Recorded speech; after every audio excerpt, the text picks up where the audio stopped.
Welcome to Conversations with Barbara. I'm Barbara Kanellopoulos, and my guest today is Betty Breen, who is a writer, and today our conversation is going to be about her book, Two Caps, the story of unlikely friendships. Welcome to the program, Betty. It's good to see you. Thank you, Barbara. Nice to see you. Now, Betty, I wanted to call this a book for children, but I think it's more appropriately a young adult novel. Really? Okay.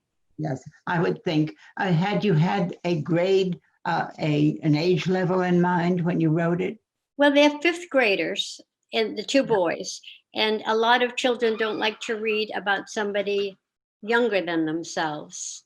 So the people I'm hearing from are as young as 7 and as old as 12, but mostly parents reading to younger children. Oh, I see. So it's also a good read to book. I think so. I see. Very nice. Well, now tell us something about the writing life. How long did it take you to write this? Or was it? Oh, I know. What I think is really interesting is your inspiration for writing the book.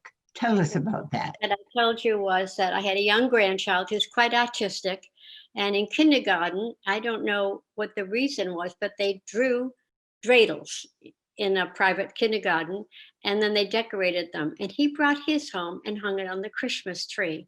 And that stuck in my mind for a very long time. I'll tell you later how long. And this year, I decided it needed to be, I wrote it for Matthew, who brought the dreidel home, and his younger sister at the time. They're both adopted, so they brought a new culture into an already mixed culture family. Let's take one moment to tell viewers, perhaps some who may not know what a dreidel is. Oh, a dreidel is a toy that children play with primarily during the holidays around Hanukkah, and they spin the dreidel, and depending on where it stops, that is how you play the game. Each side of the dreidel has a little Jewish symbol. And you either add a token, or you can play with candy or marbles or tokens or whatever. And whoever wins the most wins the game. Yes, that's really a traditional. We think of it as a toy, an historical or a cultural object. So now continue. Then he hung it on the tree. Yes, and I've just been thinking about that for years, because especially this year when we had so much diversity and so much unpleasantness with people who are considered others. And I just thought if we could find a way, but the new boy in school is Jack. The main character is Charlie. And when Jack moves into the school, he wears an odd hat. He dresses in white long sleeve shirts. He stands up when he's called on. And the whole class thinks he's kind of weird. He's not like they are, wearing their Red Sox t-shirts to school and maybe baseball caps if they can get away with it. But they both want to be writers. Charlie wants to be a sports writer like his uncle, who's very successful and meets important people and gets free things. Free things are very important to 10-year-olds. And Jack also wants to be a writer, but they can't agree on any subject recommended for their book. So their very kindly teacher, like you, Barbara, suggests a topic, and they are to write every week in their journal about a symbol that they both share. And things that they share, although one is celebrating Christmas at this time and one Hanukkah, and that's what they're going to write about, they are taxed with learning about the other boy's holiday and finding similar symbols. And at the end of the book, there's a glossary where they write what stars mean to each of them, what meals are important, what foods, gifts. They have a lot in common. They both have something on their front door. They find 7 or 8 symbols that are important to both of them, and why. And once they know why, they understand. Yes, you're right about our times. We need books like this that bridge the cultural divide, and it shouldn't be a divide, but it is. You do explore both holidays very well, and so it's informative as well as entertaining. Thank you. I hope it's fun too. The boys have fun, and Yes. when they learn the tools of research, discovery, listening, then they're able to find out or discover why their class bully acts the way he does. And that's a different friendship that they form. Unexpected, unlikely. I like to write as well and I've always been interested in the times. I read about some writers. The book took 10 years to write. Someone else, the book was written in 6 weeks. And so I'm always curious about the timing. How did you go about it? Was it one spell, or was it done in sort of in periods? Well, there are people like, what's his name, James Patterson, who seems to write a book every 5 minutes. I'm not one of them, because Matthew brought this dreidel home from school when he was in kindergarten, and he's a junior in college now. So this has been germinating for some time. Yes, And yes. I guess I had written a little book for Matthew and his younger sister, Caitlin, at the time when they were very young, about the difference between the two holidays. And people have continually asked me to flesh it out. And this year I had time. And I think I learned my craft when I was writing this book, which is probably more familiar to Cape Cod, the Cape Cod Wampanoag Cookbook. Yes. And the reason this was a very interesting book, I was brand new on Cape Cod. I took a graduate writing class at Harvard Night School called Finishing the Novel. And the final exam was to do an essay, and I chose to do my essay on 5 women coming together for an out-of-season Thanksgiving, and each bringing a girl or woman from a different culture to talk about their holidays and what they were thankful for. And that becomes the last chapter in a book I'm writing now. Off the subject, but the Cape Cod Wampanoag Cookbook, I sent out a query letter, and in 3 days I had a publisher. Really? A literary agent. After a year, they wanted me to not have a collaboration, but to go on my own. And they offered me a 3-book deal. And I said, no, this is not my story. I'm writing somebody else's story. So we thought it was dead. That night, somebody came into the restaurant where Earl Mills was the chief of the Wampanoag and chef at the restaurant. And they said, oh, they had a friend who did 2 things, cookbooks and Indian stories. So we gave it to them. And that was not really a self-publisher. It was a very small publisher in New Mexico. So that's the story of that. When I was writing this book, I ran into roadblocks because if anything today sort of even hints at religion, it's a different book. It's not handled the same way. You're under suspicion, you have your own ideas, and they don't want to hear about it. So in January, when we were kind of in the house, I had probably COVID in January or February before we knew what it was. And I was laid very low for a very long time. And I thought and thought and thought about my little book for children, and it came together. I didn't have time to go the search for a publisher. So I looked for self-publishers, and I found one, and only because it was in Charleston, and I love it, and they were wonderful. I wouldn't consider them self-publishing. I did the cover myself, and I also worked with them. They had me read it through with them 5 times. So that's not self-publisher. I have edited books for self-publishers who the people finished their book and mailed it, and they got it back printed, but they didn't change a word. They offered no advice. So this has been rather peer reviewed in a sense. It was excellent. We were all working virtually, and they were wonderful. I could pick up the phone and call them anytime, and they would call right back or answer right away, and they were wonderful to work with. So that was the story of that. It took me a long time, as I said, I think a long time.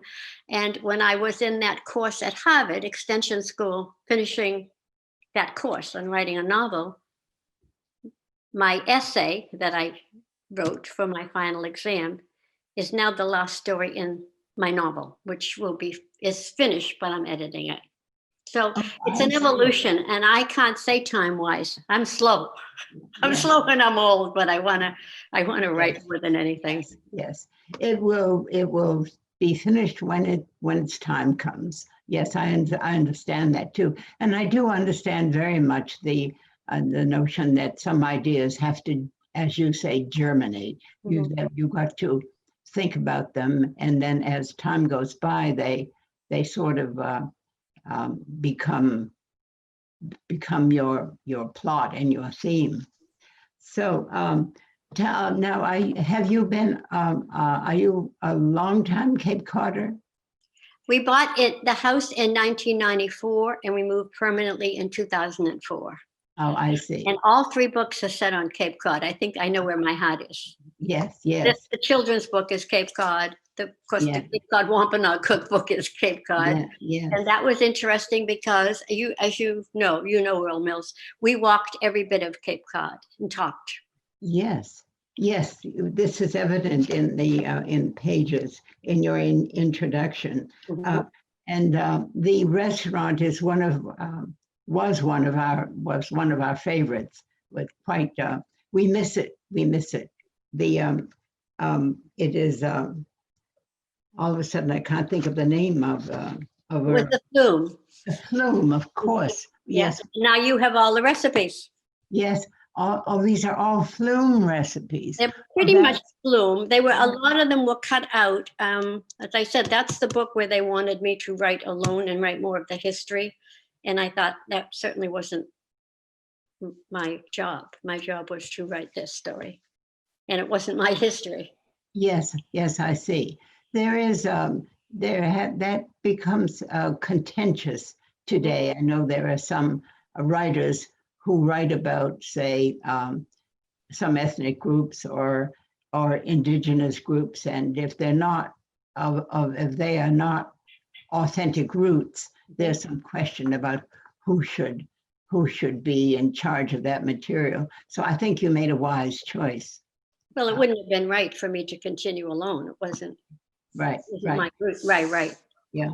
But and it's a hefty cookbook, the kind I like, with lots of. And I did not realize that they were Flume recipes. That is such a treat. Well, you don't think that I was the one that cooked herring or rabbit or skunk. Right.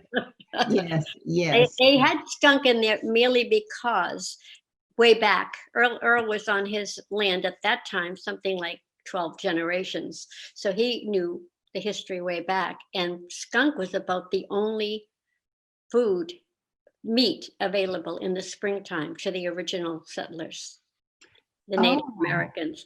So that's why they cooked rabbit, skunk, heron, things that they say heron's so tough, you can't even eat the bones. Yes. Now, what is the year that this was published in? The cookbook is, I think, 19 years ago. I think 2000. 19. Do you know how this is so timely? Mhm. Two reasons. Well, because we are seeing a great effort in reviving the Wampanoag customs. Mhm. This has been ongoing. I know that the tribe has been working on it for a long time, but it's very timely, because we are really seeing that where groups like the Wampanoags need more representation.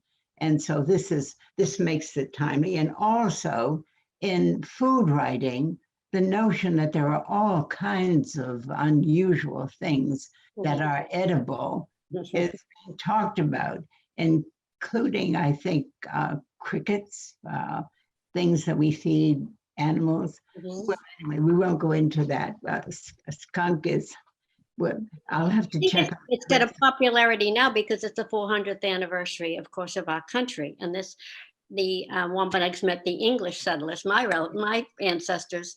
And right now, the Provincetown Monument has a library. And it turned into for this year only, turned into a Wampanoag museum, and they had a fundraiser, and the highest 50 bidders got a great big gift package, and every one of them got this book gift wrapped in it. Oh, And is I'm that, having trouble getting it reprinted. I I don't, see. and I can't find out where they got it. So there is a resurgence because of the 400th anniversary, which unfortunately has been canceled, like Oh. everything else this year. Yes, yes, that is true. Now you say that you are also working on a novel. Is that something for children? No, it isn't. It's for our age.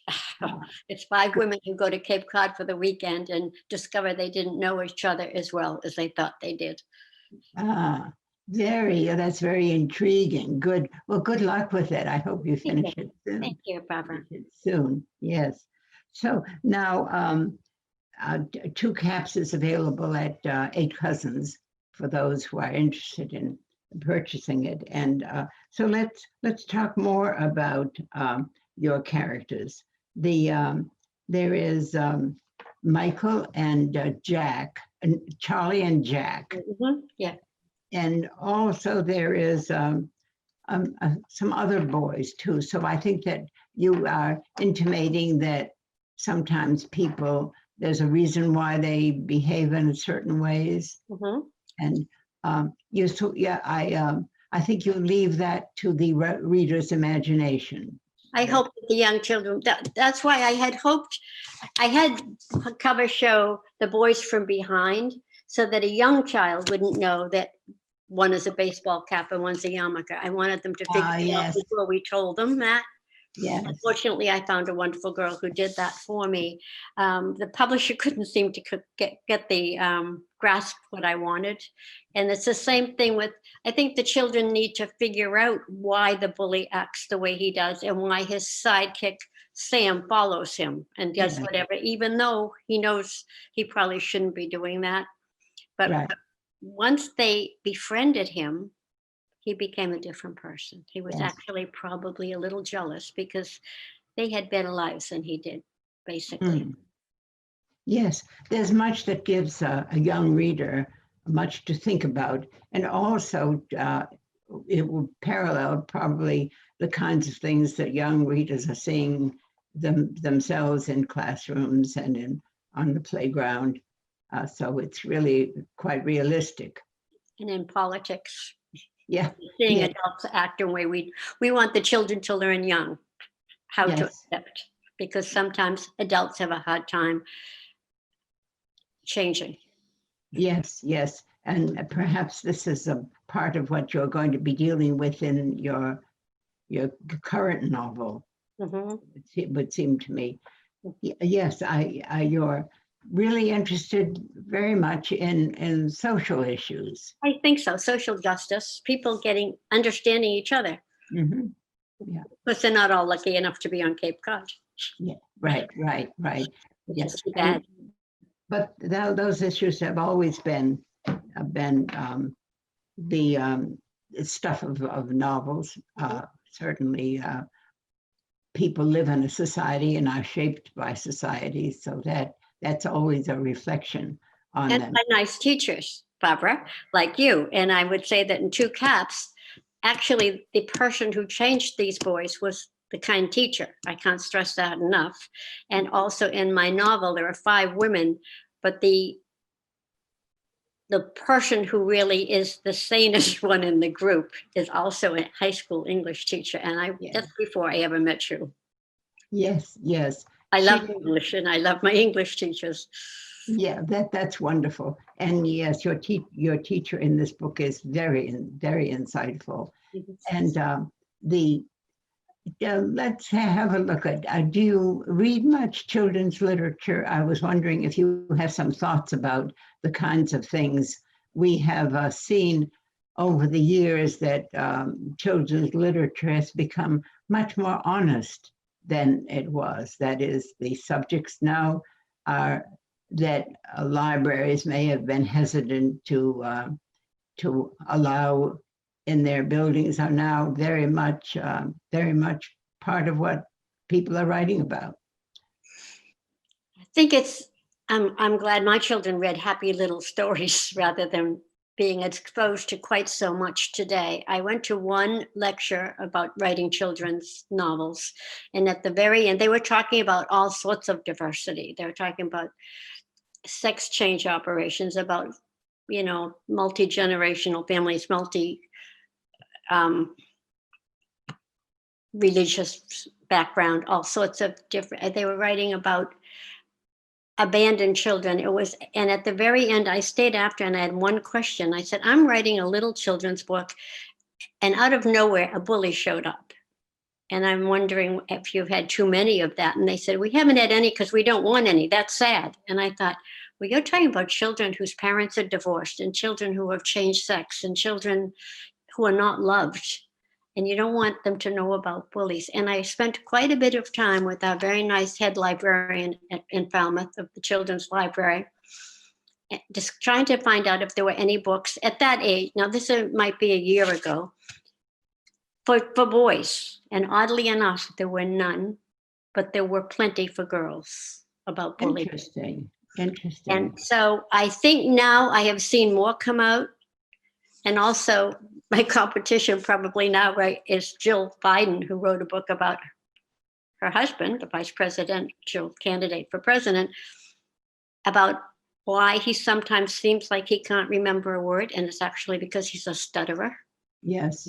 He's his whole life. So I think we are in the same market, the same age. I haven't seen her book. Mm-hmm. And I think that's a kind of gentler way. I think these kids are being exposed maybe too soon to too much. They're seeing it, they're hearing it.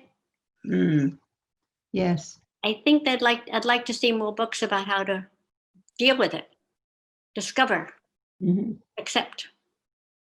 Yes, and I think, but the issue of bullying certainly is central in schools, in the training of teachers who are now alert and aware, and also equipped to do something about it. So that the topic has been is pretty open discussion, and I haven't read any, although I do read a lot of children's literature. I haven't read any that deal with that, but I'm sure it's taken up. Usually with the children's, like any literature, the theme has to go along with a very good story. It is, otherwise it becomes didactic and not as interesting as with a good plot. And you have certainly lots of things that keep a child interested in this plot. You get inside of the head of your protagonist and his fifth grader problems, and his relationship with his sister, which is very realistic. I guess you really read it. Thank you. Yes. Yeah. So now, I'm very curious about the editing too. Did you have pages sent back with comments about maybe a sentence that should be reconstructed or anything like that? It may be that correct writing in the sense of following proper syntax and grammar is nothing you don't need any corrections, but sometimes typographical errors, or even where chapters. Was there anything like that in the editing? No, what I discovered when I read it the first time, there were hyphenations I couldn't agree with, and I didn't know what to do. And when I called them, they said, rewrite the sentence. But I still didn't know how it was going to appear when it was printed. So it was kind of a shot in the dark. They had, the machine is doing it. The machine decides where to end the page. I see. So iPhone was small I hyphen, and on the next line, I hyphen, and then the next line phone. And I thought some of these children will be very young, and that's kind of hard. So I just rewrote that whole sentence in the paragraph and sent it back. Oh, Those I are the see. only changes we really made. She would say there was one girl, there were three different girls who read it, and one would say, "Oh, I love this. I particularly like this. Or this is really good." Or I pretty much was on my own. They were there, always there for a question. Oh, I see. Yeah. You probably know stories that really are interesting about editing novels. Mhm. Uh, the Some novels are the work of editor and writer. An editor will spend months and months and months with a writer, revising, changing, and you didn't have to go through anything of that. There were no suggestions. I'm doing that with my novel, which is, of course, it's 3 pages so far. So at 300, it's hard. That's longer. I don't know where to put the quotes. I don't know if they have to be at the beginning of every chapter or if they can be interspersed. There's a few little things I don't want to be awkward. There's a lot with 5 women all talking. Yes, yes. But We should a beginning writer, somebody who wants to write, is it critical to find an agent? I think it would be easier if you can. I backed off with True Caps strictly because I didn't want to have somebody say, no, if you're going to have Christmas, you can't mention anything about the Redeemer. I didn't want you. I don't know if you noticed it. A rabbi read this with me several times, and he was wonderful. He had a few little suggestions, and he added a few things. I just said thank you to him at the front of the book. No name. He chose not to use his name. Mhm. He was very kind. I wanted to make sure I was correct. I didn't say Yes. anything that wasn't. Of course, because you do describe the rituals at certain holidays. Yes, that was probably very wise, which must have given you quite a lot of confidence too. Well, he was wonderful. He was so kind. He Right. made 5 copies of it, first of all, and he sat down with me, and I thought I was going to be my bar mitzvah while I was there. Oh, really? Very much. Right, Very right, much. And I right. felt a little more confident because I'm familiar with my own background. And we don't delve into the religious aspect, just symbols. Yes, right. But I mentioned the Holy Family, and I could not do that with many publishers right now, which is Mhm. sad. That's what Christmas isn't about Rudolph, really. Right. But are you speaking about mostly children's literature where you don't think that that's particularly So that's um, my only doesn't experience sell? with it. Well, publishers, of course, are interested in selling, Mhm. so that sometimes books are written with that in mind, which is really too bad. But I think it's really interesting because religion in public life is an urgent question. We're having to deal with that all the time. Mm. So you would think that we'd be much more willing to have open discussions about these things. Yeah, we have no prayer in school, so that's sort of landmark. Right, separation of church and state. And now, when do you write and then wait and rewrite after you've got a couple of chapters, or do you write and edit as you go along? Oh, I'm still rereading and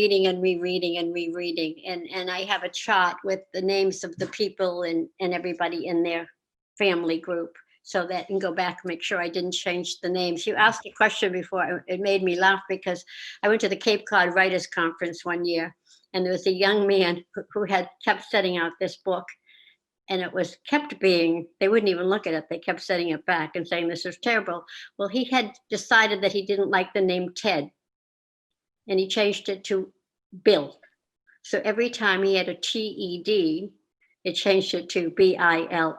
So it said, instead of wanted, it said one bill.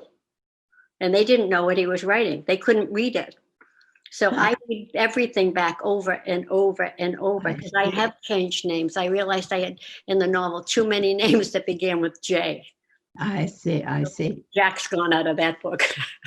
But how about substantive changes that you might make, changing of the sentences or whole paragraphs, or do they Are you the kind of writer who just gets it out the way you want it the first time? No, I think I read every time I sit down, I'm reading a different chapter and checking it. Now, now that I have the substance, all I have to do is do the last chapter, which I already have in my head. I'm living with these people. My husband thinks I'm losing it, that there's something wrong with me. I'm just plain distracted. I have people up here, a lot of people. Yes, right. I know exactly what you mean. You're living in this fictional world, right? Yes. It's very nice. It's very happy out there. Right. There's quite a lot of discussion about writing classes, writing schools. Some say writing cannot be taught. It's like jazz. You just know it. And if you have to ask questions about it, then you're not going to understand the answers.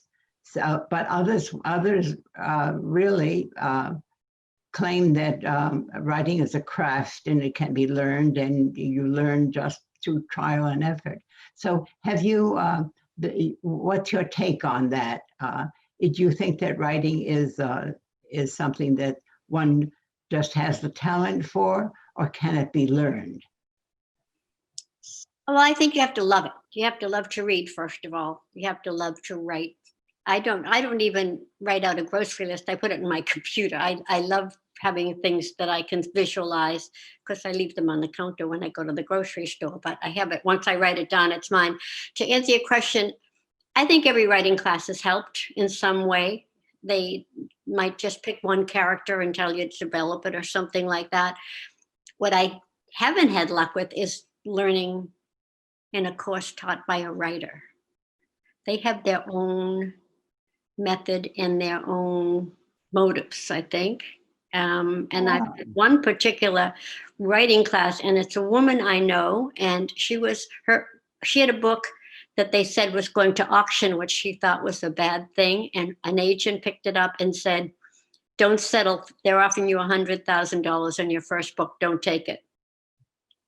Oh my goodness. So she went, and I went to one of her classes, and I found she was no help to a writer.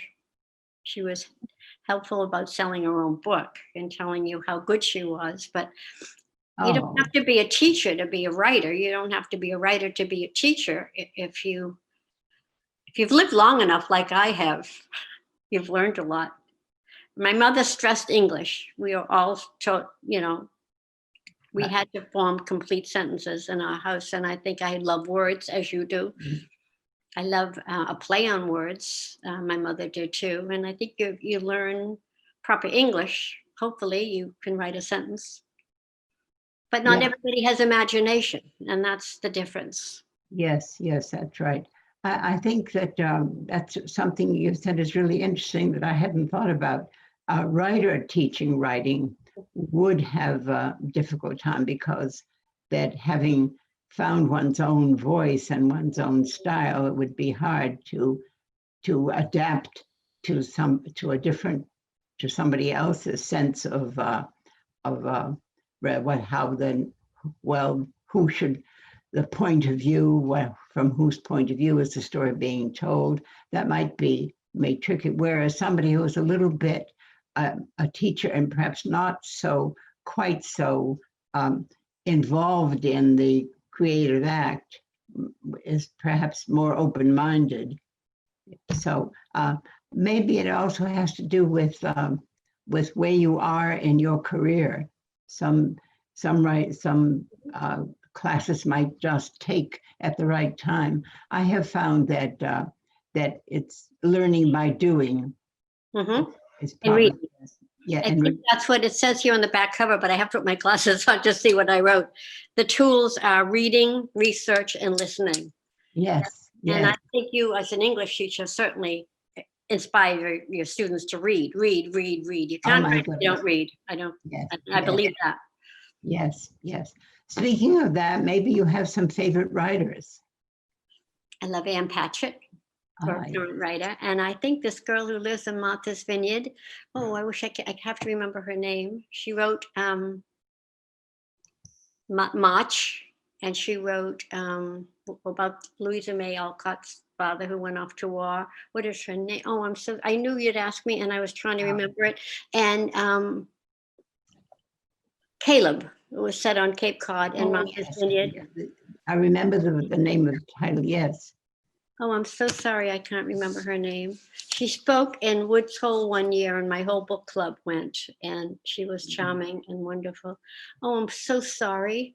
That's the title of one of her novels is Caleb. Caleb. So, And he is a Native American who goes the first Native American to graduate from Harvard back in the 1600s. And another one was People of the Book. She had a book that was yes, I remember. I wasn't on my computer. I'd be looking it up right now. Right. Yes, People of the Book. So these are modern American writers. Any others? Yes, James Joyce is my favorite writer. That's as long as we're getting back to dead white men. Yes. Shakespeare, but I'm not an authority. I just love because he's in love with words, and he's given us so many words, and we know what they mean. Yes. No question. The patriarch of literature. Yes, in all languages. And we are spending.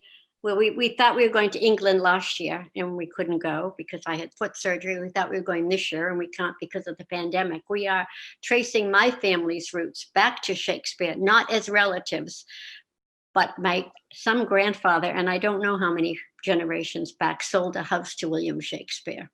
Oh, and I love my favorite place in the world is how exciting! Yes. So we were 100 years off, and the missing link is William Underhill, and the William Underhill whose home we actually found and met the docents in this home think it is the right one because he was a very dear friend of Shakespeare, and he thought that and I thought it was a dead end because this man only had girls, and they said not so because often those girls would keep their name when they got married, if they were from a wealthy family. Not that my relatives, any of them any generations have been that wealthy, but it was exciting. And we went on looking at 16 churches from the 1600s. Oh, wow, how wonderful. Wonderful time.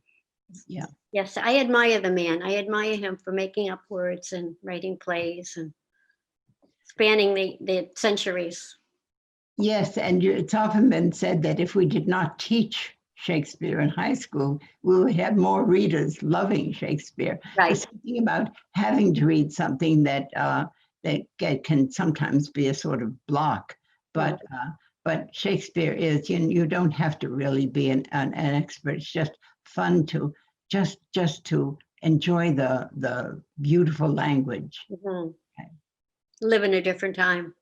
Yes, exactly. And so I want to also let people know it's two caps, and I do think that it would serve as a young adult literature, and it's available at 8 Cousins, and you are. It's at every bookstore. It's just that they're having trouble as much as everybody else. So now even Barnes & Noble, it's all over Barnes & Noble all over the country, but they want people to buy it and they will ship it to their house. They're not going to buy hundreds of books. It's very different. And so everybody has a copy of it or more, but they don't necessarily have it in stock, but they can get it in 2 or 3 days. And this is, I guess, right across the whole industry. It's just their way of coping with a very bad year. Oh, yes. Publishing is in Brookline and Wellesley and around the country because people have bought it and shipped it or something. And, so they won't print many copies. They want it printed on demand. I can bring as many as anyone needs to stores, but they don't want to be buying too many books right now, and I understand. Yeah. Now, this is in print still in print? Wampanoag Cookbook, I don't know. I don't know. I'm trying to find out where the Provincetown Monument got enough that they could give away 50. I do know one whole window of the Monument bookstore had nothing but this last summer, trying to get ready for the 400th anniversary. And I can't reach my publisher. He was not a self-publisher, the first one. He had his own little industry, his own little business, and he's retired. I see. So, I don't know. Well, it has been wonderful to talk to you. And you know, you are an inspiration to all the would-be writers that we have in Falmouth, and there are plenty of us that we all think we have stories to tell. And you do, especially you.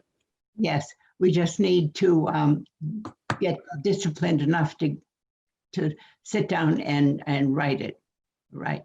They say the first step is to put yourself in a chair. Yes, right. But there were a lot of interruptions when you're at home, you know, if you don't have an office. Yes. Yes, so many writers do have try to find a place where they can have some solitude. Mhm. But I think that when the will is there and the passion is there, writers will find a way. Right. I cannot thank you enough for being on the program. You've been delightful. Yes, and viewers, it's called Two Caps by Betty Breen, Elizabeth Breen, A Tale of Unlikely Friendships. Thank you again very much. Thank you so much, Barbara. It's been a pleasure. Yes, and Hope to viewers, see you again. yes, definitely. Well, yes, your book that you're writing now, we'll be sure to talk about that. Okay. Probably very soon. And viewers, thank you for tuning in. We'll look forward to seeing you next time on Conversations with Barbara.